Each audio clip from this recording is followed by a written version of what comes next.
गायत्री साधकों के लिए मैं सदैव तत्पर रहती हूँ। मेरे भाई ने अभी अभी मुझे कमेंट किया था, मतलब किया तो उन्होंने 4-5 घंटे पहले कमेंट है, लेकिन मैंने देखा अभी था कि बहन जी आपकी कोई वीडियो नहीं आ रही है। मैं गायत्री जप कर रहा हूँ, मेरा बहुत मन विचलित हो रहा है, आपकी मुझे मार्गदर्शन की आवश्यकता है। और गायत्री साधक मुझसे इस तरह से बात करें और मैं वीडियो ना बनाऊँ, ऐसा तो हो ही नहीं सकता। पहले तो मैंने सोचा चलो कल वीडियो बनाती हूँ, मैंने फिर सोचा नहीं, मेरे भाई को मेरी आवश्यकता है और मैं कल वीडियो बनाऊँगी, बिल्कुल नहीं, मुझे तुरंत वीडियो बनानी है। तो मेरे भाई विचलित मत होइए बिल्कुल भी। गायत्री साधना जब आप कर रहे हो, गायत्री साधना ही नहीं, आप परमपिता परमेश्वर का नाम जप या कोई भी मंत्र जप वाली साधना कोई भी कर रहे हो, जब आप साधना में आगे बढ़ते हो तो मन विचलित होने लगता है। मन वास्तव में बहुत बड़ा लोभी है, कपटी है, चोर है। ये हमें किसी भी अच्छे कार्य से हटाने की कोशिश करता है। किसी कार्य में मन नहीं लगता क्योंकि साधना आगे बढ़ रही है। मन तो सिर्फ और सिर्फ जो गलत काम होते हैं उनमें लगता है ना। आप देखिए, चुगली जो व्यक्ति करते हैं, हम वहाँ जा कर के बैठ जाएं, हमारा कितना मन लगता है। हम चुगली को सुनते हैं, फिर उससे दूसरे व्यक्ति की चुगली करते हैं, या फिर किसी तरह की ऊट पटांग वाली बातों में कितना मन लगता है। हंसी मजाक ठिठोली, इनमें कितना मन लगता है। या फिर कोई भी मनोरंजन वाले साधनों में बहुत मन लगता है। लेकिन मन नहीं लगता तो एक परमपिता परमेश्वर को जपने में, परमपिता परमेश्वर को जपने में मन क्यों नहीं लगता? क्योंकि मन कहता है कि मैं बंधन में नहीं रहूँगा और तुम्हें बंधन में बांधूंगा। यानी कि हमें मन को गुलाम बनाना है, लेकिन हम मन की गुलाम बन जाते हैं और जिन कामों में हमारा मन लगता है हमें वही अच्छा लगता है बस। यदि ये मन हमारा दोस्त बन जाए, यदि मन को हम अपना दोस्त बना लें और यदि मन हमारा हर कार्य में लगने लगे तो सब चीज़ बहुत आसान हो जाए। और ये इतना आसान नहीं होता है। और साधना का पथ तो बहुत बड़ा कठिन है, बहुत ही कठिन है साधना का पथ। कबीरदास जी ने कहा है ना, इस पथ पर चलने में जो लोग कहते हैं ना परमपिता परमेश्वर का नाम जपते हैं, मौज में रहते हैं, मस्ती में रहते हैं, नहीं भाई, परमपिता परमेश्वर का नाम जपना दुधारी तलवार के समान है। उनसे सच्चा प्रेम करना दुधारी तलवार के समान है।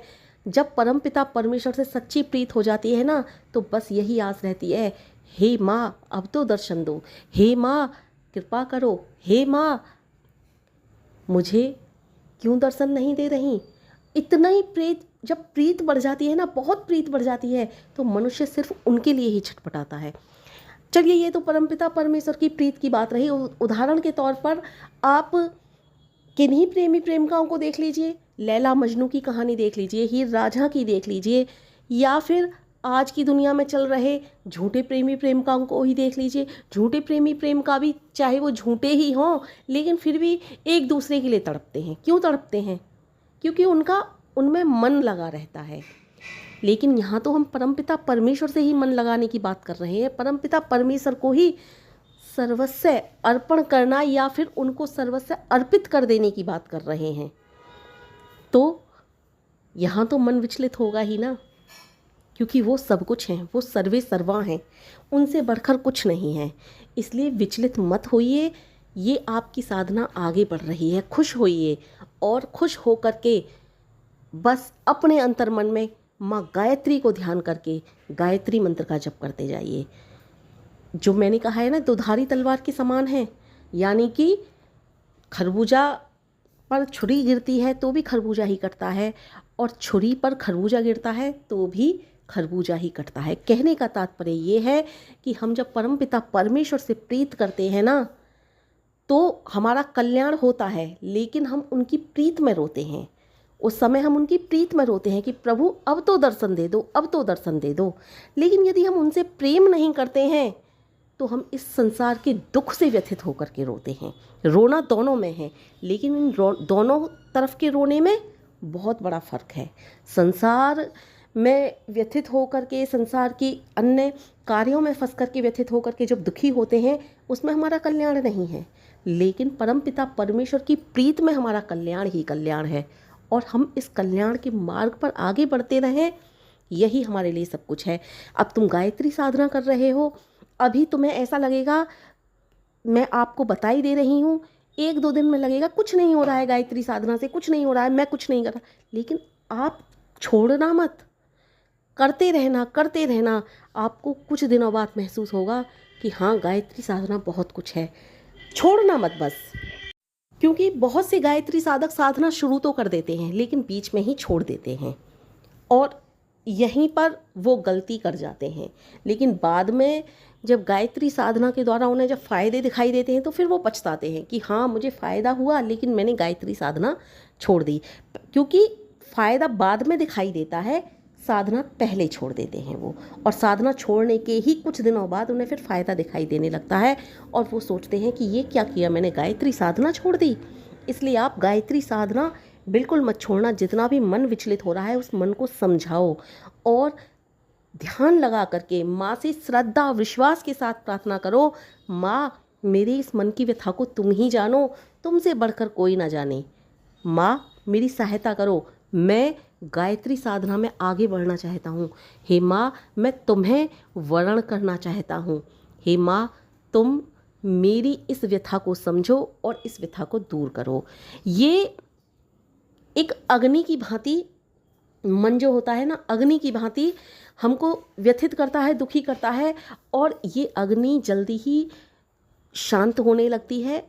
आप चिंता की बिल्कुल भी बात नहीं है, इसमें चिंता बिल्कुल नहीं करना। क्योंकि मैंने भी जब गायत्री साधना शुरू की थी तो मेरा भी मन विचलित हुआ था, मेरा भी किसी कार्य में मन नहीं लगता था, मैं भी सोचती थी सब कुछ व्यर्थ है। और एक तरह से आपको बताऊं तो कुछ मेरी परिस्थिति पता है कैसी होने लगी थी, ऐसा लगने लगा था कि मुझे संसार ही से लगाव ही नहीं रहा।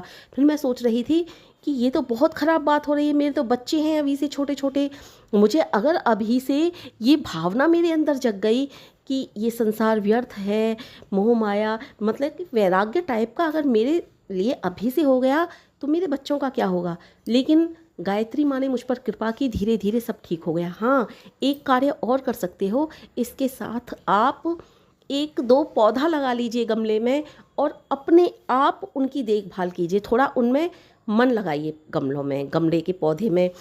अब इस समय बरसात का मौसम है, आप पत्तीदार सब्जी भी डाल सकते हो अगर गमले हैं आपके पास छोटे छोटे तो, और नहीं तो आप जिन कार्य को कर रहे हो उनमें मन लगाइए, अपने बच्चों से के साथ थोड़ा सा बैठिए, बात करिए, उनको समझने की कोशिश करिए, उनसे बातें करोगे तो अच्छा लगेगा। और गायत्री साधना निरंतर करते रहिए, निरंतर करते रहिए, धीरे धीरे सब ठीक हो जाएगा। क्योंकि गायत्री साधना की जब हम शुरुआत करते हैं तो बीच में ऐसी स्थिति आती है जिसमें मन विचलित होने लगता है, किसी कार्य में मन नहीं लगता, सब कुछ बुरा ही बुरा लगता है, किसी से बात करने का भी दिल नहीं करता, और तो और किसी की अच्छी बात भी हमें सुनने का भी मन नहीं करता। इसलिए अपने बच्चों के साथ बैठो, थोड़ी देर उनसे अच्छी अच्छी बातें करिए, अच्छी बातें उनको समझाइए, या फिर उनके साथ गायत्री मंत्र के जाप कीजिए। उनके साथ मतलब किसी भी तरह से आपको थोड़ा बहुत समय देना है। जैसे आप सेक्टर में रहते हो, कॉलोनी में रहते हो, घूमने निकल जाइए उनके साथ, थोड़ी देर घूम करके आइए। इस तरह से आपको समय देना है, मन को विचलित बिल्कुल नहीं करना है। और मन विचलित हो रहा है तो वो धीरे धीरे ठीक होने लगेगा। क्योंकि गायत्री मंत्र एक ऐसा मंत्र भी है कि जिनकी डिप्रेशन वाली स्थिति होती है ना, उनको डिप्रेशन से बाहर निकाल करके लाता है। जिनको मानसिक बीमारियां होती हैं ना, उनकी मानसिक बीमारियों को ठीक कर देता है। गायत्री मंत्र हर तरह से औषधीय है, इसलिए इससे कभी नुकसान हो ही नहीं सकता। आप बिल्कुल निश्चिंत हो जाइए और गायत्री मंत्र का जप कीजिए, बिल्कुल चिंता को त्याग दीजिए और गायत्री मंत्र के जप में आगे बढ़ते रहिए। श्रद्धा और विश्वास के साथ गायत्री मंत्र का जप कीजिए